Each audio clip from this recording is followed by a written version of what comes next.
PAQ 101. This is my journey to confidence and self-esteem. Imagine you're born in a country where not many people look like you or are similar in culture. It's the late 60s and early 70s. Your parents come from a foreign land to find a better life, and within 4 years, your father dies and leaves a widow and 3 children. You are the child on the way. The same year as the father dies, you are born. 5 months later, you are sick and have fits where your body shakes at any given moment for 3 long years. Your mum is worried, but the doctor reassures her that the day you walk, you will be fine. And you know what? He's right. Miraculously, when you start walking at the age of 3, the body fits stop.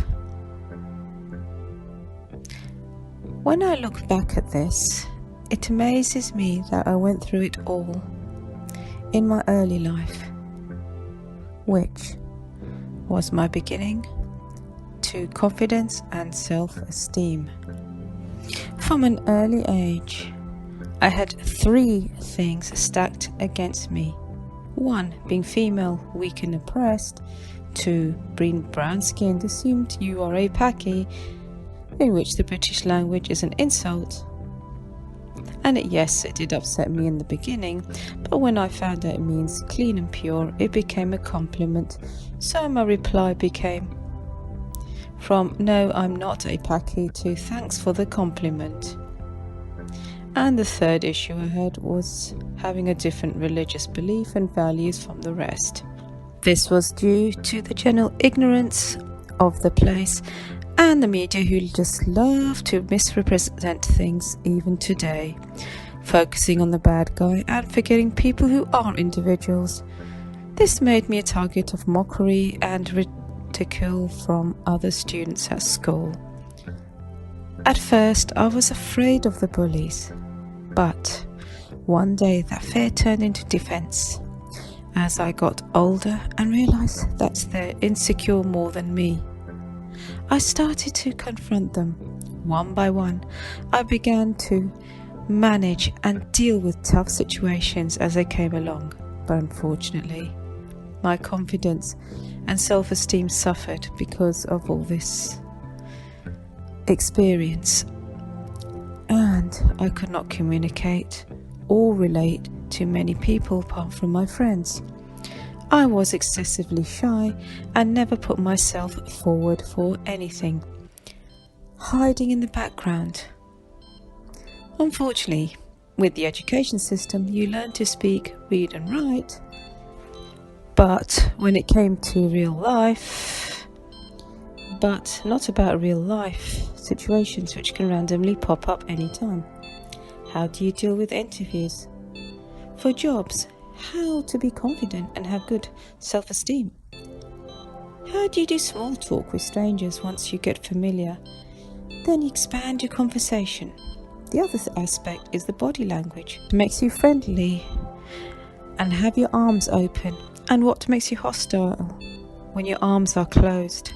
The list goes on. How do you learn things? Life teaches you to deal with whatever situation comes up if you don't have anyone to support or to guide you. What makes a person lose confidence and self-esteem in the first place?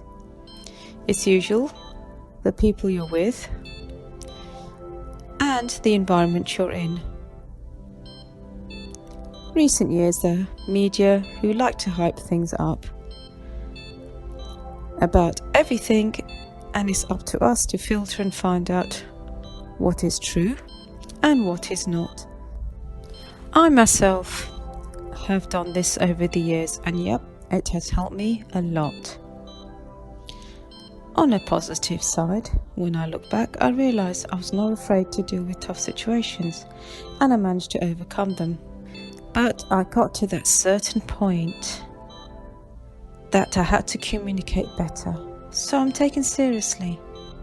Not to be insecure. After marriage, I moved abroad, raised my children in a safe environment, and myself joined a few groups. One was the art group, where I became an instructor, giving people confidence to draw, adults and children. Then later on, I joined Toastmasters, where you learn leadership and communication skills, which I did for 7 years, till I got my plaque in 2020 for Distinguished Toastmasters. What really gave me the self-confidence and self-esteem was the fact that the other people are insecure and have different challenges in life. Not every person will like you because maybe you or some habit of yours or behavior reminds them of something negative.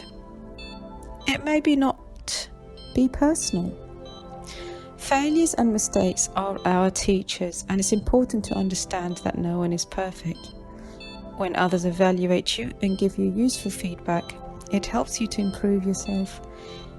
It takes the outside eyes to tell you what your strengths and weaknesses are, which can be improved by educating yourself, as I have through the years.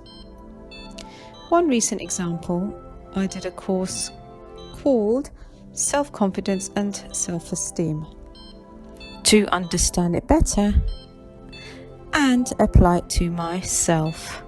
The name of the course on the Udemy is Self-Confidence 40-Minute Confidence and Self-Esteem Guide. The instructor is Jimmy Narain.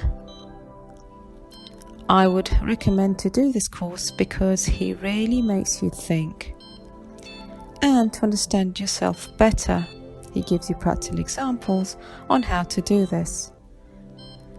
The only thing I found was his lessons are a bit long and comprehensive, but if you are serious in improving yourself, then that should not be an issue. Thank you for tuning in.